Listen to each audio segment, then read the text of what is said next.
Los saludamos. Bueno, fiscal, buenas tardes. Laura Kretschmann, Pablo Benito, todo el equipo de Un Día Perfecto los saluda. ¿Cómo le va? Hola Laura, hola Pablo, buenas tardes a todos. ¿Cómo están Bueno, ustedes? muchísimas gracias por la comunicación y en principio pedirle que nos introduzca el caso para contarle un poco a la gente de qué se trata este caso y bueno, hablar un poco Sí, del fallo, quizás ¿no? por ahí me parece como para poner en contexto es cuál fue la acusación y Exacto. en qué se basó y es el primer relato también a Ujú. partir del cual se establece un proceso, ¿no? ¿Cuál fue la acusación Bueno, que ustedes realizaron y qué es lo que consideraron que pasó? bueno, nosotros en la Fiscalía, digo nosotros porque este es un trabajo que comenzó con la Fiscalía de Homicidio, las primeras medidas que se tomaron después de conocido el hecho, inmediatamente de conocido el hecho, fueron tomadas por el fiscal de turno, en ese momento el doctor Marchi, Ujú. que fueron medidas investigativas propias de cuando ocurre un hecho delictivo, en este caso un homicidio, que se tomaron ahí en el lugar del hecho y Sí. que derivó en la detención de quien llevamos nosotros como imputadas al juicio que terminó hoy. Ujú. A partir de ese momento se continuó con una investigación que después de casi 3 años nos llevó a un juicio. Esos 3 años se dieron, hubo que prorrogar la prisión preventiva incluso porque hubo en el medio varios pedidos de suspensión de audiencia preliminar por parte de la imputada por una cuestión de cambio de letrados y demás. Ujú. La acusación está presentada casi a los 2 años por ahí.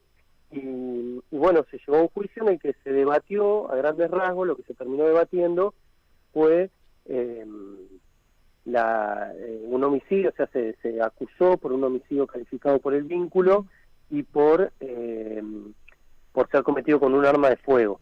Ujú. La calificación de vínculo tiene que ver con que la víctima y la persona acusada tenían una relación de pareja.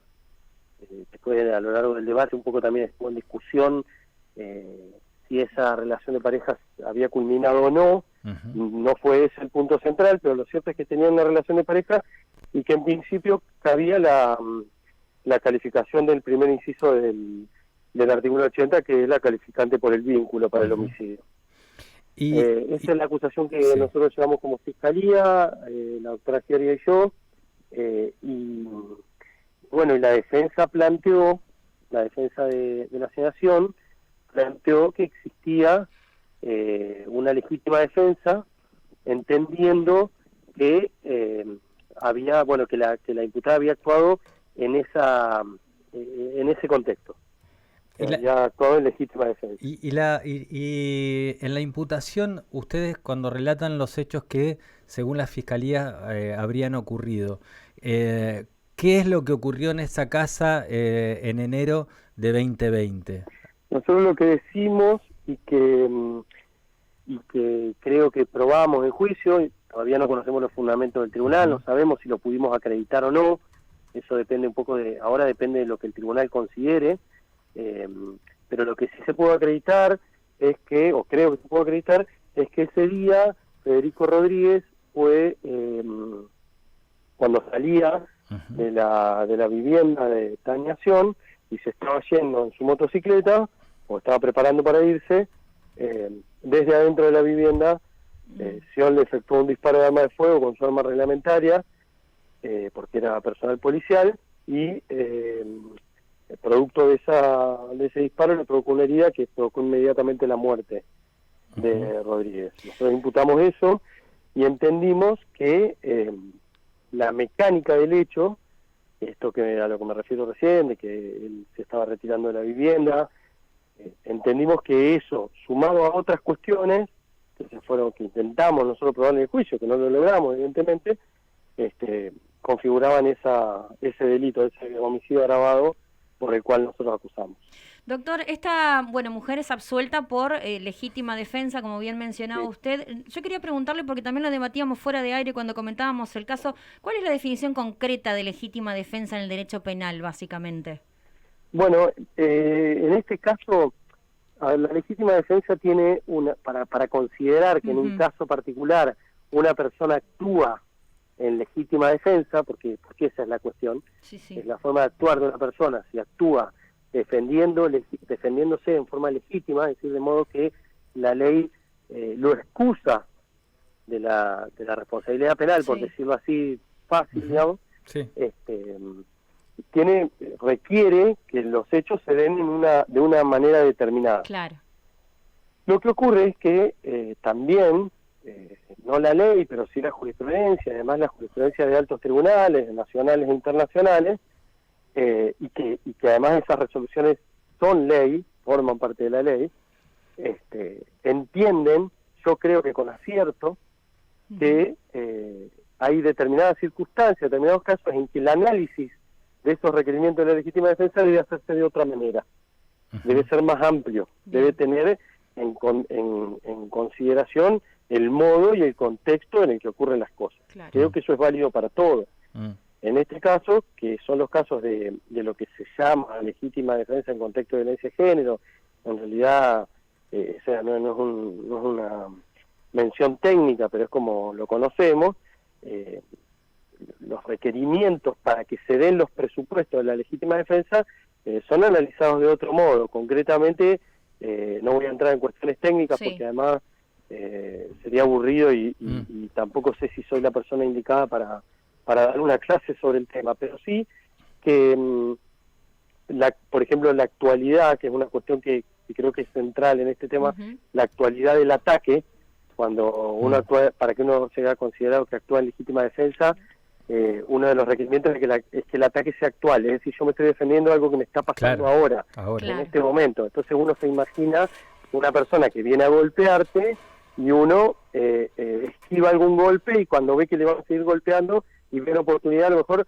asesta también un golpe. Claro, es una reacción inmediata, digamos.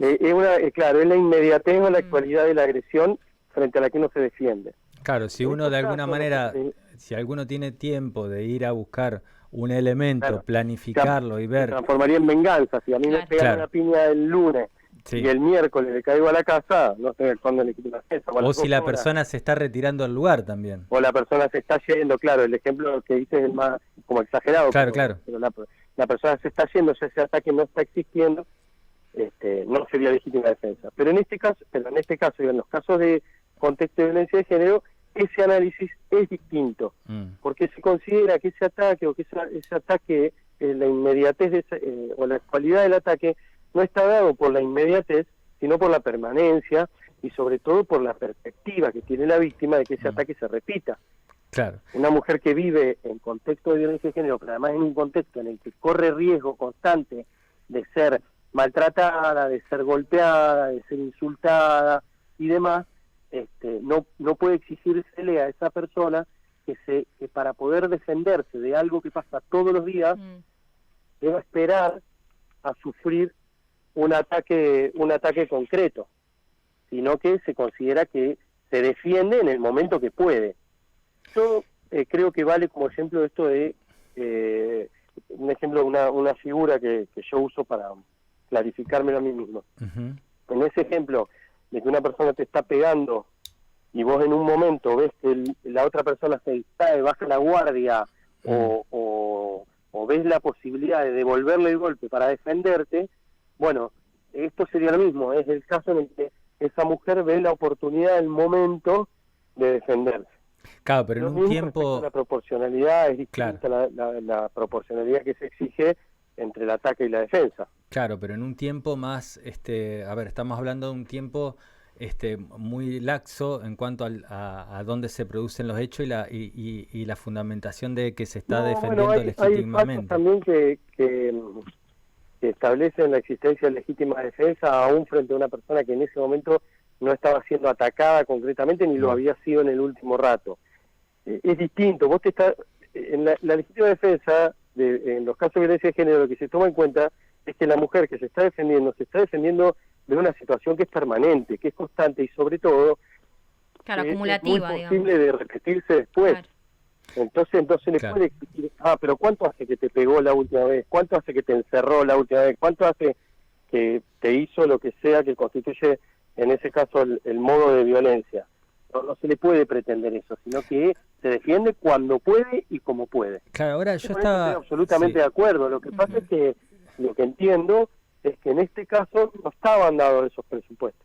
Yo veía hoy un recurso extraordinario ante la Corte Suprema que se usaba bastante de un hecho en el cual es la Corte Suprema de Justicia Nacional la que acepta la cuestión de el contexto de violencia de género, en que es un caso de lesiones graves de una mujer que es llevada de los pelos hasta una cocina y mientras estaba recibiendo una golpiza, esa mujer saca un cuchillo y bueno, y le provoca estas lesiones, ¿no? Entonces había sido condenada por esas lesiones, estábamos hablando de 2 años de prisión en suspenso, y la Corte dice, no, acá hay un contexto de legítima defensa por la violencia de género. Y yo veía ese caso y otros más, y la verdad que no me cerraba con si bien que lo hablábamos hoy, o lo transcribíamos también con usted, doctor, que al no saber los fundamentos nos quedamos ahí, sin querer avanzar, pero sí es verdad que hay un límite a esa cuestión, porque digo, si no estaríamos en un hilo muy fino con respecto al Estado de Derecho en sí. Sí, en ese caso que mencionas, entiendo que lo que se analiza de otro modo es la proporción entre el tipo de ataque y la forma que utiliza la persona para defenderse. Eso también es diferente, porque en un caso de violencia de género uno no puede pretender que esa mujer que vos mencionabas recién se defienda de la misma manera que el tipo. Lo agarra al tipo de los pelos y lo saque de la cocina y lo lleva a otro lado. Se defiende como puede. Pero también está esta otra cuestión que vos decías, que es la temporal, que es la de la inminencia del ataque, que más bien se defiende cuando puede. Claro. En términos teóricos, yo estoy absolutamente de acuerdo con esa cuestión. Coincido con lo que viene diciendo la Corte. Además no podría no coincidir. En este caso particular nosotros planteamos, después de los en nuestros alegatos de clausura, después de producir la prueba, que manteníamos la mirada que habíamos tenido durante la investigación y que nos había llevado a acusar, porque entendíamos que esos requisitos, ese tipo de requisitos, del modo que los exige la Corte y del modo que los exigen los tratados internacionales, no se cumplían. No se daba. En este caso, esos presupuestos de legítima defensa. Aún con esa mirada, y sobre todo con esa mirada, no se daban. Pero bueno, de eso se trata un juicio, es una posición frente a otra y un tercero que resuelve de acuerdo a lo que se produce en esa audiencia. Le pregunto lo que ocurrió. Le pregunto esto que tiene que ver también con... Yo empecé de alguna manera a interesarme por el caso cuando vi el tema de la prisión domiciliaria como prisión preventiva, dado el interés supremo del niño, que eran los hijos de esta señora policía. Testigos. Sí, y esta cuestión de que ellos habían sido testigos a partir de una cámara Gesell. De alguna manera ellos, o sea, por así decirlo, fueron los únicos testigos oculares. Ellos pudieron dar... No. Ahí lo que se dio fue otra secuencia, que fue que en el primer momento, en el primer pedido de prisión preventiva, que será en enero del 2020, ese sí ya lo hago yo, lo hizo el doctor Marchi, y después yo ya tomé la causa para la audiencia de prisión preventiva. En ese primer pedido se le dio la prisión preventiva, se otorgó la prisión preventiva, y común en el sistema penitenciario, digamos. No morigerada por la domiciliaria, a pesar de que la defensa en ese momento lo había pedido. Eso fue confirmado después por la Cámara, y una cuestión que mencionó la Cámara en ese momento fue que el domicilio que se ofrecía para la domiciliaria no era suficiente para cautelar los riesgos procesales.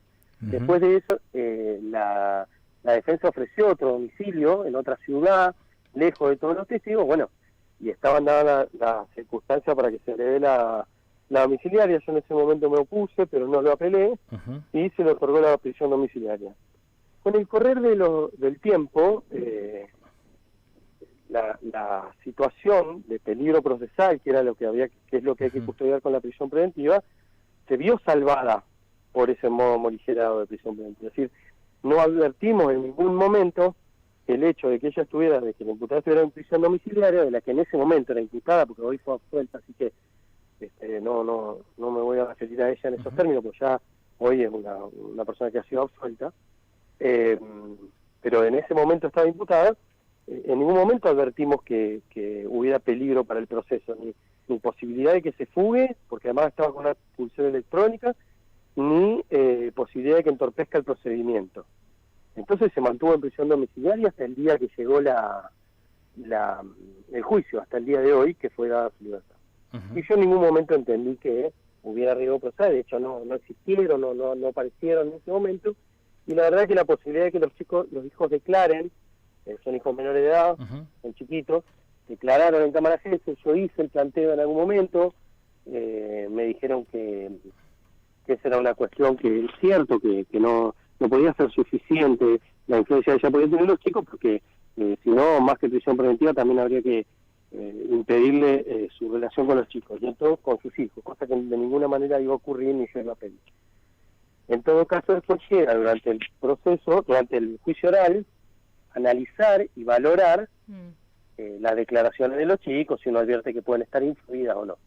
De todos modos, como testigos oculares, el testigo principal no fueron los hijos de ella, sino un chico que estaba con los hijos de ella, que sí declaró en cámara Gesell, y fue muy claro en cuanto a la mecánica y despejó, si la había, cualquier duda respecto de cómo había ocurrido el hecho.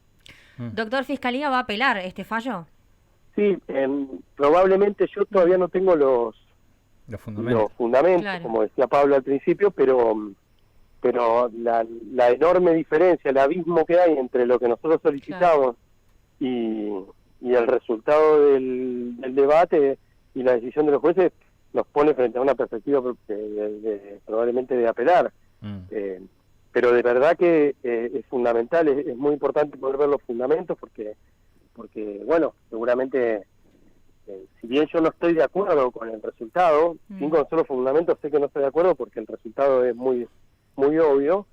También considero que el tribunal que actuó es un tribunal absolutamente confiable, y seguramente si tomó esta decisión la va a haber tomado con fundamentos suficientes y bien desarrollados. Por eso me voy a sentar a verlo, claro, cuando los tenga, y en base a eso vamos a ver cuáles son los puntos que nos agravian. ¿Cuándo estimativamente se van a tener? La postura de la defensa y la postura y la decisión que tomó el tribunal es absolutamente la opuesta a la mía, pero eso no significa que yo considere que estén mal, digamos. Yo tengo un respeto absoluto por el tribunal, sí, y por las defensoras, son excelentes profesionales, y cada uno de los planteos que ellos hacen tienen un fundamento válido, como considero que han sido válidos los fundamentos nuestros, y vamos a sostenerlo en la Cámara seguramente. Fue unánime esto, ¿no? Fue unánime de parte del tribunal. Sí, todo el tribunal en pleno. Sí, hay una cosa que me parece de este caso que a ver, más allá de las posturas que se pueden tener, e incluso esta cuestión de que no se conocen aún los fundamentos, también abre este caso que sea un leading case, un caso líder, ¿no? Porque es muy fuerte lo que ocurrió, muy fuerte lo que pasó. Hay en medio un personal de la Fuerza de Seguridad que tiene un arma reglamentaria. Hay una persona que cae, al menos cae, fallecido ya en la calle, o sea, fuera del hogar.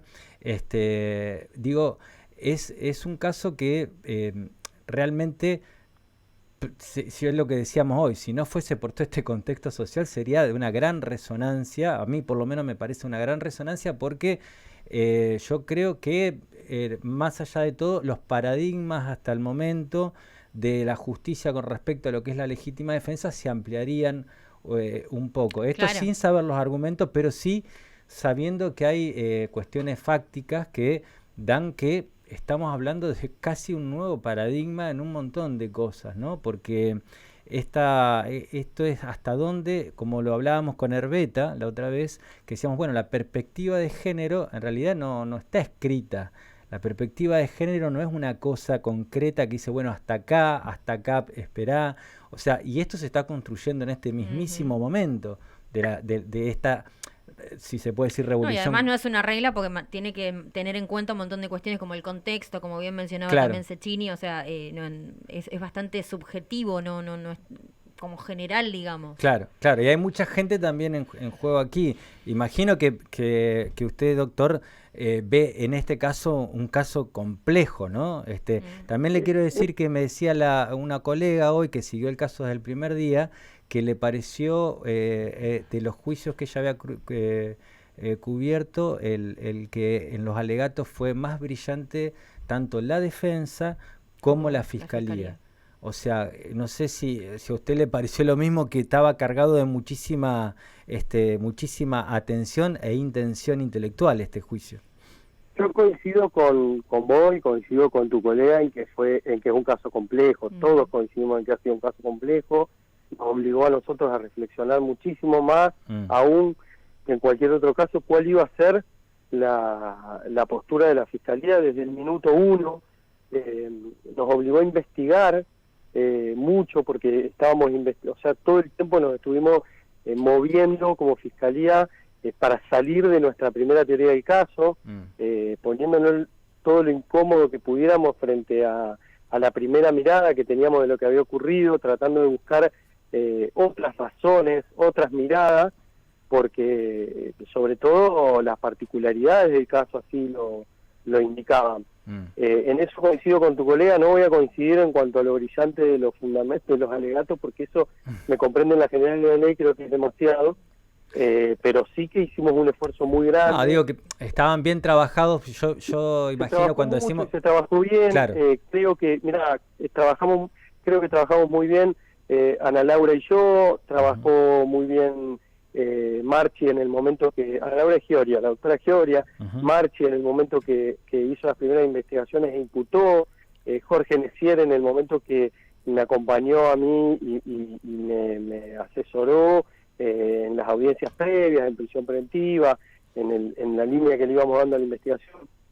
Creo que hicimos un trabajo sesudo, hicimos lo que consideramos que está bien. La defensa trabajó muy bien, la doctora Feraudo y la doctora Segado trabajaron muy bien. Que son de la Defensoría Pública en este caso, hay que aclarar esto. Defensa Pública, sí, defensa además tomó el caso a un mes, tomó el caso el día que se hacía la audiencia preliminar, tuvieron que pedir una prórroga realmente con muy poco tiempo, un expediente, un legajo que era muy amplio, muy grande, hicieron un gran trabajo. No dudo de que va a ser de muy buena calidad el fundamento del tribunal, porque es un tribunal de calidad, no tengo ninguna duda. Lo que pasa es que son cuestiones en las que todos pueden tener razón y hay una sola que prima, porque hay varias miradas posibles y que las miradas sean opuestas o sean diferentes no necesariamente implica que una de ellas sea equivocada. A veces uno tiene una mirada de la cosa incluso desde la misma perspectiva, que en este caso la perspectiva de género. Yo no dudo de que las defensoras, cuando defienden a acusados de violencia de género, lo hacen desde la perspectiva de género. Tengo la certeza de que eso es así. Yo en este caso y la doctora Geria trabajamos con perspectiva de género desde el minuto 1 y no tengo dudas de que el tribunal va a resolver con perspectiva de género, pero además con calidad jurídica y apegándose a lo que consideran ellos que ocurrió en el debate oral. Probablemente, estoy casi seguro que la opinión y el fundamento va a ser contrario a lo que yo creo, porque por algo yo mantuve en el alegato de clausura mi pedido de pena, porque también podría haber ocurrido perfectamente que yo haga una acusación y que el desarrollo del debate cambie la mirada de la situación a partir de la producción de la prueba y después en el alegato de clausura sostenga una cosa diferente. Claro. Pero en este caso no pasó. Yo creo sinceramente que el desarrollo de la prueba, a mí, yo sigo convencido de lo mismo, pero bueno, no es de obtuso, sino que es la mirada que yo tengo. Claro. Y eso no significa que la mirada de la defensa o la mirada del tribunal esté equivocada, simplemente es distinta a la mía. Doctor, agradecerle enormemente por esta comunicación y el compromiso de seguir abordando esos temas. ¿Le parece bien? Muchas gracias, cómo no, a disposición. Por favor, muchísimas gracias a usted, que tenga buena tarde.